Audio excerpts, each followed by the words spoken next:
Hey coucou! J'espère que vous allez bien. Je reviens aujourd'hui avec une vidéo sur un sujet qui est les pièges dans les tirages de cartes. Alors, je vais pas parler spécialement d'arnaque dans cette vidéo. Ça pourrait faire l'objet d'une autre vidéo, c'est un tout autre sujet. Là, on va plutôt parler d'idées reçues sur les tirages, à la fois sur le fait de se faire tirer les cartes par quelqu'un d'autre et puis de se le faire à soi-même. Au cours de ma pratique de tarologue, j'ai entendu énormément de choses et compris aussi beaucoup de choses par rapport aux attitudes en fait et aux attentes que pouvaient avoir certaines personnes vis-à-vis de moi et vis-à-vis surtout des cartes et des tirages. Donc je me suis dit que j'allais vous en parler et vous en faire profiter puisque c'est assez intéressant qu'on soit à la fois tireuse de cartes ou consultante. Donc c'est parti. J'en ai répertorié plusieurs, normalement il y en a 4. Alors le premier sujet dont je voulais parler, c'est l'absence de libre arbitre. Ça, c'est quelque chose d'extrêmement important. Le libre arbitre, j'imagine que vous êtes beaucoup à savoir ce que c'est, mais c'est notre capacité à décider les choses pour nous. Et c'est, on va dire, l'absence de fatalité dans les cartes. Donc ça, c'est vraiment quelque chose, on va dire, c'est un peu un mythe qu'a la peau dure concernant les tirages. On a souvent l'impression que ce que le tirage va dire, c'est absolument parole d'évangile. Donc pour les gens qui y croiraient énormément, et évidemment ça peut être complètement le contraire aussi pour des gens qui refusent complètement de croire aux cartes, etc. Bon bah voilà, il y en a aussi et il faut le respecter, mais ça peut aller assez loin chez certaines personnes qui auraient une croyance aveugle dans ce que peuvent dire à la fois les cartes et la personne qui tire les cartes, et des fois il peut y avoir des dangers. Alors en fait, donc cette histoire de fatalité, donc c'est le fait de penser que les choses vont forcément arriver puisqu'on en a parlé dans un tirage. Il y a des gens qui refusent de se faire tirer les cartes, ils seraient peut-être potentiellement intéressés mais ils ont peur en général parce que se dit j'ai pas envie qu'on me dise ce qui va m'arriver, j'ai pas envie qu'on m'annonce une nouvelle horrible, j'ai peur, donc voilà. Donc ça généralement c'est des gens qui y croient généralement très très fort puisque dans le pouvoir on va dire des cartes ou la véracité des tirages, ils y croient tellement qu'en fait ils ont pas envie d'y aller, et ça c'est aussi quelque chose à respecter. Petite parenthèse, n'absolument jamais forcer quelqu'un à se faire tirer les cartes ou à faire un tirage si la personne n'a pas envie, ça peut être vraiment désastreux. Donc ça vraiment c'est un truc au passage que je glisse comme ça, mais voilà, le fait de penser que si un tirage te dit quelque chose, c'est que ça va forcément arriver, donc cette histoire de fatalité un petit peu. Il y a, je dirais, deux pendants à cette question, évidemment, c'est ça qui est intéressant. On va commencer par les choses positives. Par exemple, tu fais un tirage à une personne et tu lui dis que potentiellement, oui, elle va rencontrer l'amour, il y a de bonnes choses qui se profilent et son tirage, il est assez positif. Du coup, alors moi, ça m'est arrivé hein, qu'on me dise... du coup, ce que vous me dites, je veux dire, quoi qu'il arrive, ça arrivera forcément. Bah non, en fait. Je peux te dire que tu as d'assez grandes chances de rencontrer l'amour, on va dire, dans les mois qui viennent. Mais si tu te barricades chez toi, que tu ne mets pas un pied dehors et que tu n'as pas de téléphone et que tu ne télécharges pas Tinder par exemple, il y a très peu de chances que quelqu'un vienne frapper à ta porte de toute façon, quoi. Je pense que c'est un assez bon exemple pour montrer que il y a des choses qui peuvent se dessiner dans les cartes, mais qu'on a tout à fait de notre côté le pouvoir de faire en sorte qu'elles arrivent ou non. Alors des fois, ça peut être une déception parce que bien sûr que des fois on aimerait qu'il y ait des bonnes nouvelles et des choses cool qui nous arrivent sans bouger de chez soi ou sans lever le petit doigt, ce serait vraiment assez exceptionnel, mais voilà, c'est pas le cas. Donc pour les choses positives, évidemment, la manière dont moi j'aime qu'on comprenne les tirages et qu'on les aborde, c'est d'être un petit peu des boosters, quoi.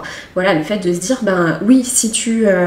par exemple, si t'hésitais à passer un concours parce que tu vois que t'es un peu short en temps, tu fais un tirage, le tirage est hyper positif sur le fait que t'auras ton diplôme et que tu peux y arriver, et bien du coup ça te donne un énorme coup de boost, et au lieu de te démotiver en te disant ouais ça sert à rien, de toute façon il me reste 2 semaines pour réviser, et ben en fait les 2 semaines tu les kills, et à la fin ton diplôme tu l'as, et voilà, ça te booste énormément. A contrario, si tu disais à la personne, bah franchement même en 2 semaines et en bossant comme une ouf t'y arriveras pas, donc laisse tomber. Voilà, on a un gros pouvoir aussi dans ce qu'on dit et ce qu'on annonce à une personne, donc voilà, c'est quelque chose à prendre en compte aussi quand on fait ce métier, c'est une sorte de pression un petit peu. Bref, je m'éloigne du sujet. Donc cette histoire de trucs positifs, quand on nous les annonce, bah ça fait hyper plaisir, et des fois on pourrait se reposer sur nos lauriers en se disant ouais tranquille, on m'a dit que j'allais rencontrer l'amour cette année. Ouais, bon. Alors des fois, oui, on voit ça dans les films, que des choses arrivent toutes seules, qu'une personne frappe à notre porte, bon, d'accord, c'est pas comme ça dans la majorité des cas, spoiler alerte. Et il y a aussi, bien sûr, le pendant négatif des choses. Par exemple, on peut t'annoncer un truc un peu déprimant, donc je vais pas parler de maladie, de mort, etc. Mais on va dire tu vas postuler à ce job et potentiellement tu l'auras pas, donc voilà, par exemple quelque chose d'un peu négatif comme ça, et de se dire bah voilà, c'est mort, ma vie est foutue, je vais passer un mois pourri, etc. Des fois les tirages ils nous annoncent alors effectivement des trucs négatifs, hein, c'est pas toujours tout beau, tout rose et tout positif, mais alors des fois de savoir qu'un truc négatif peut arriver sur tel sujet, ça peut nous prévenir du truc, et on a tout à fait le pouvoir de faire changer les choses pour faire en sorte des fois que le truc n'arrive pas. Par exemple, je sais pas, il est possible que tu te fasses cambrioler au mois de mai. Ben alors peut-être que tu vas faire vachement plus gaffe que d'habitude, mettre une alarme, un système de sécurité, et du coup t'anticipes un peu, et au final le truc n'arrivera pas. Est-ce que ça veut dire que la voyante s'est trompée ? Non, mais du coup, toi, ça t'a permis peut-être d'éviter un truc pas cool, d'anticiper. Des fois, les tirages, ça sert à ça. Il y a des gens qui viennent me demander des tirages pour me dire « Dis-moi toutes les merdes qui se profilent pour moi pendant l'année », et comme ça, j'essaye à la fois de les anticiper, de m'y préparer, et peut-être de les éviter. Et même s'il y a des choses qu'on peut pas spécialement éviter, des choses qui dépendent pas de toi, hein, te faire trahir par quelqu'un, etc. Voilà. Des fois, on peut se préparer aussi à se dire bon voilà, je vais pas trop me rapprocher de cette personne, je vais lui en dire le moins possible, je vais essayer de moins la voir cette année, d'être un petit peu plus indépendant de cette personne, etc. Voilà, des choses comme ça. Donc, bref, le pouvoir du libre arbitre, c'est un petit peu ça. Donc, à la fois dans les choses négatives, on a le pouvoir aussi de les changer. C'est pas parce qu'un tirage t'a dit que t'allais te faire cambrioler que tu vas te laisser faire et que ça va forcément arriver. C'est possible de changer les choses. Et dans les trucs positifs, alors voilà, ça veut pas dire non plus de se reposer sur ses lauriers. En fait, c'est des indicateurs de chemin qui semblent se tracer pour toi, et après, c'est à toi aussi d'en faire un petit peu ce que tu veux, quoi. Donc voilà, donc ça c'était le premier point. Alors, le deuxième point, et ça j'y tiens énormément, c'est de penser que les tirages, c'est de la magie. Pas du tout, pas du tout. Je ne dis pas que la magie n'existe pas. Il y a des gens qui font des choses absolument incroyables, etc. Moi, je m'y connais pas vraiment, donc je vais pas en parler. Mais un tirage, ce n'est pas de la magie. En tirant les cartes, à la fois tu n'es pas Dieu, donc comme on l'a dit avant, voilà, on a tous le pouvoir de changer les choses, mais on ne peut pas dire qu'un tirage marche. Comme par exemple, on peut dire, je sais pas, un sort pourrait marcher, quoi. Un tirage, ça ne marche pas. C'est pas une potion magique et c'est pas un aspirateur ou une cafetière, quoi. Voilà. Le tirage, il existe, il te dit des choses et voilà. Mais ça a l'air extrêmement basique et extrêmement bête de dire ça, mais j'ai déjà eu des retours de gens qui me disent le tirage n'a pas marché.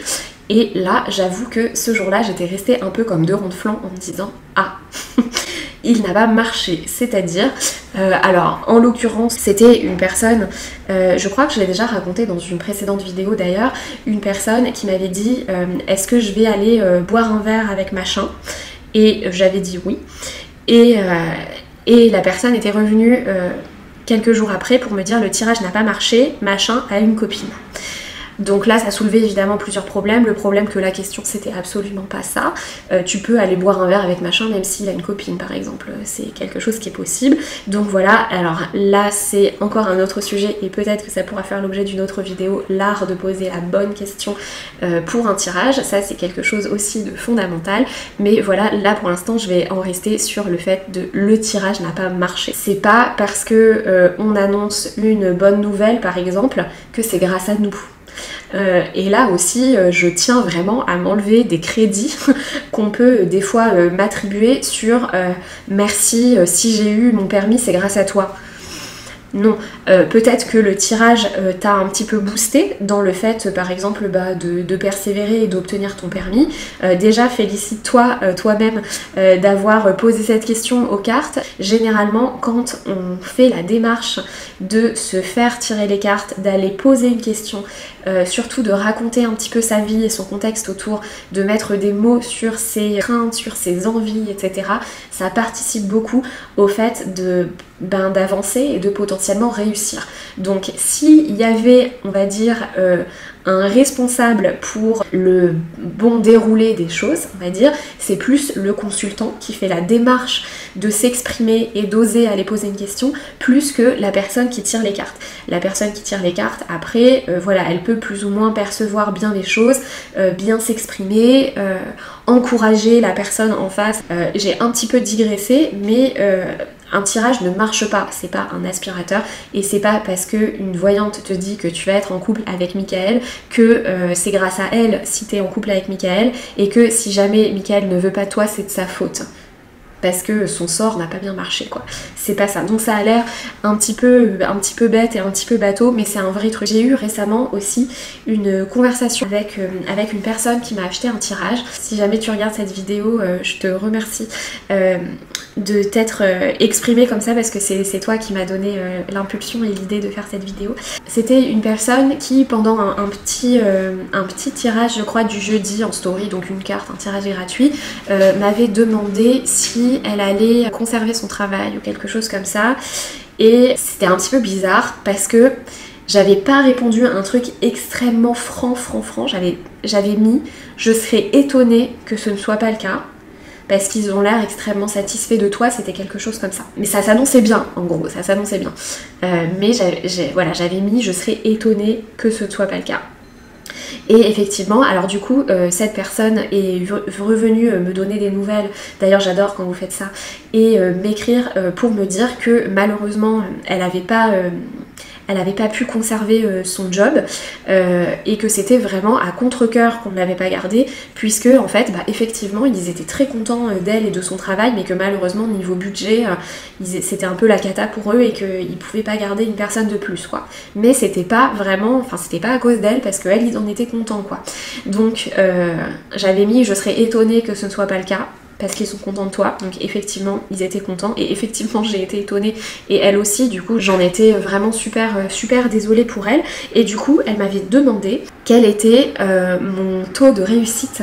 J'ai trouvé ça intéressant comme question. Mon taux de réussite pour les tirages, en gros, est-ce que j'ai souvent des retours de personnes qui me disent que je me suis trompée quoi. Alors honnêtement j'avoue que je sais pas si les personnes ne viennent tout simplement plus vers moi pour me le dire, mais généralement c'est plutôt des retours positifs que j'ai, mais même si voilà ça arrive. Donc je lui ai répondu ça à peu près et elle m'a dit cette phrase que j'ai trouvée du coup trop intéressante et qui m'a donné envie de faire cette vidéo, c'est dommage que ça tombe sur moi. Alors évidemment elle était super pas bien ce jour-là, elle avait plus son travail et tout, donc je la comprends 10 000 fois évidemment. C'est dommage que ça tombe sur moi. Du coup ça, trop intéressant, pourquoi ? Parce que c'était un petit peu comme si c'était moi qui allait faire un petit peu la pluie et le beau temps sur le travail.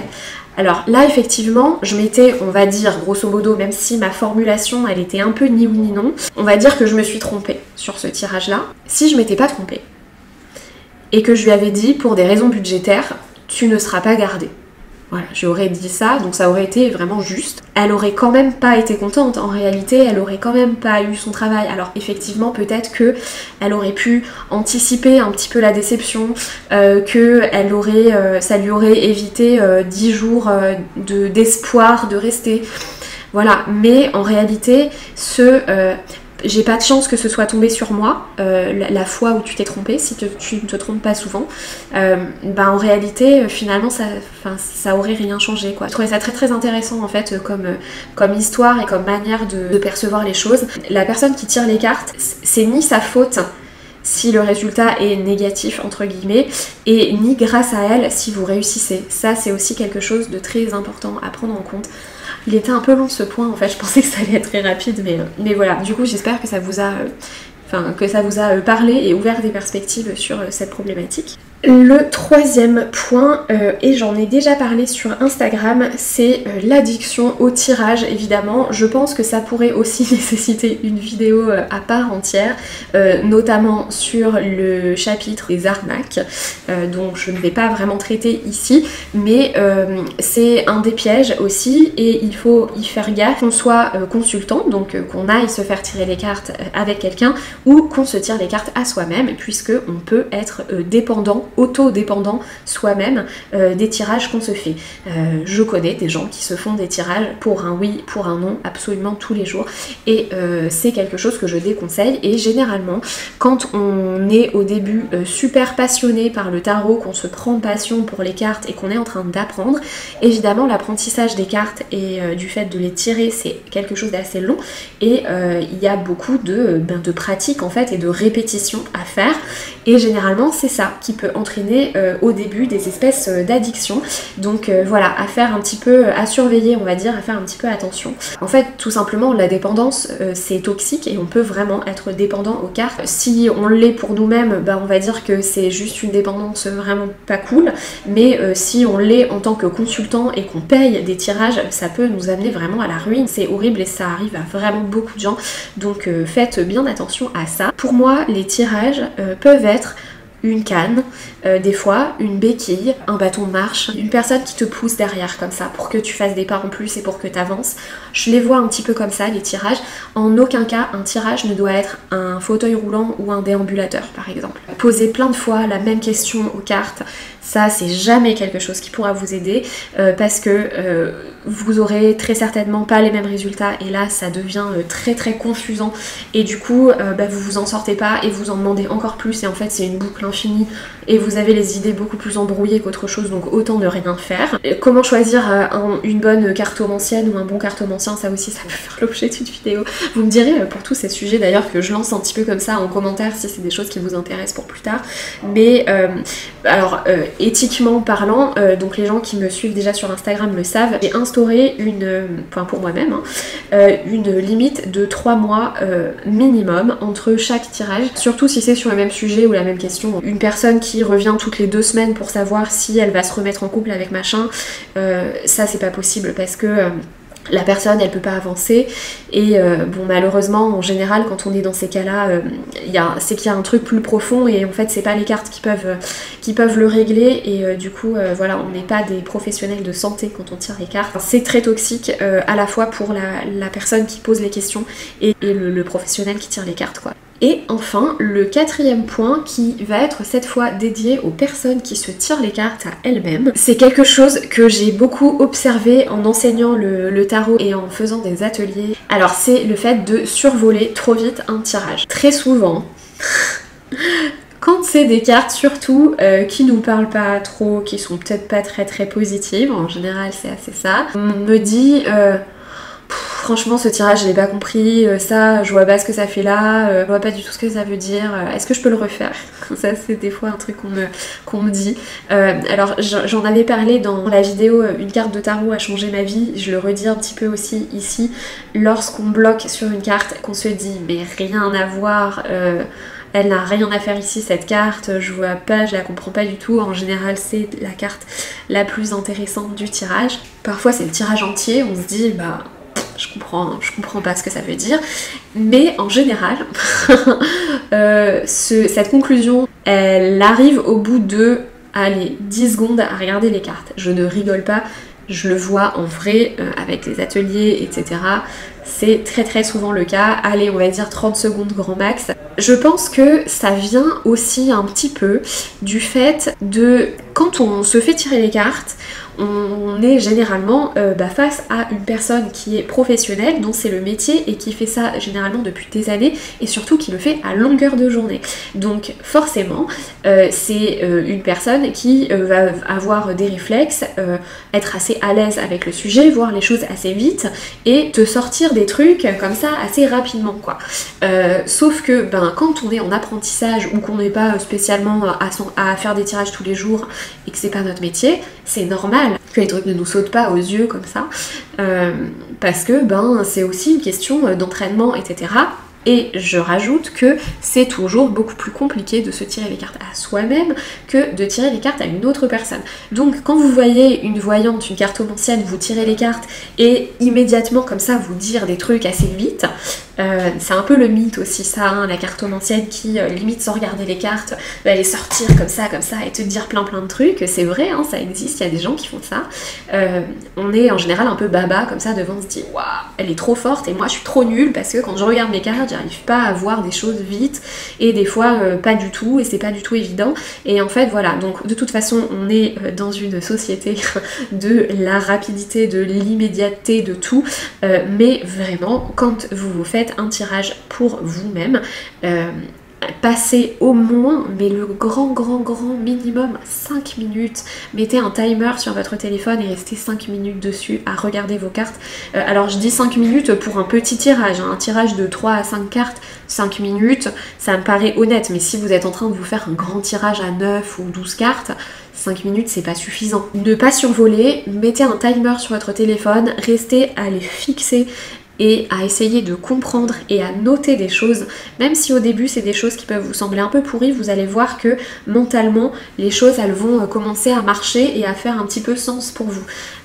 Ça c'est vérifié absolument à chaque fois, c'est pas spécialement quelque chose d'instantané, et ça, alors je l'ai classé dans les pièges des tirages de cartes, puisque c'est aussi quelque chose, voilà, des fois ça amène les gens qui apprennent les cartes à abandonner. Et aussi, alors des fois, on a envie de poser une question aux cartes, on se dit bon je vais me faire un tirage moi-même, et puis j'y arrive pas, et du coup je vais aller, c'est pas grave, je vais aller réserver un créneau avec une voyante quoi, parce que moi je suis nulle. Voilà, moi j'ai pas envie que vous croyiez que vous êtes nul, je suis pas en train de vous dire de ne jamais prendre de tirage avec de voyantes, etc. Mais voilà, persévérer au moins un petit peu c'est bien, et même juste intellectuellement pour vous quoi, voilà. C'est comme faire des mots fléchés au lieu de scroller sur TikTok quoi par exemple. De toute façon c'est un super entraînement. Bref voilà, ça part un petit peu en live cette vidéo. Je pense qu'il y a d'autres pièges, mais à mon avis c'est un petit peu les majeurs, enfin en tout cas pour moi, et les premiers qui me sont venus en tête et que je trouve récurrents dans mon quotidien avec ce travail. Et voilà, donc j'espère que ça pourra vous aider un petit peu à comprendre et à appréhender certaines choses. Et du coup on a plein d'idées non, pour des prochains sujets de vidéos sur voilà, comment choisir un bon cartomancien ou une bonne cartomancienne, les addictions aux cartes, comment ça marche, etc. Donc voilà. On a encore beaucoup de choses à se dire. En tout cas, d'ici là, j'espère que au moins cette vidéo vous aura plu, vous aura appris des choses et peut-être vous aura aidé. Si vous avez dans votre entourage des personnes qui ont peur des cartes, qui sont réticents à se faire des tirages, peut-être parce qu'ils ne comprennent pas ce qu'il y a en jeu derrière, ça peut leur expliquer certaines choses, donc vous pouvez leur partager. Et au contraire, si aussi vous connaissez des gens qui sont peut-être un petit peu trop à fond dans les cartes et dans les tirages et qui aimeraient bien s'en défaire, ça peut également aider ces personnes-là. Et idem pour les gens qui tirent les cartes, qui ont appris et qui n'ont pas trop confiance en eux. Voilà, ce dernier petit conseil, j'espère que ça aura pu les aider. En tout cas, je vous remercie d'avoir regardé cette vidéo et je vous dis à la semaine prochaine.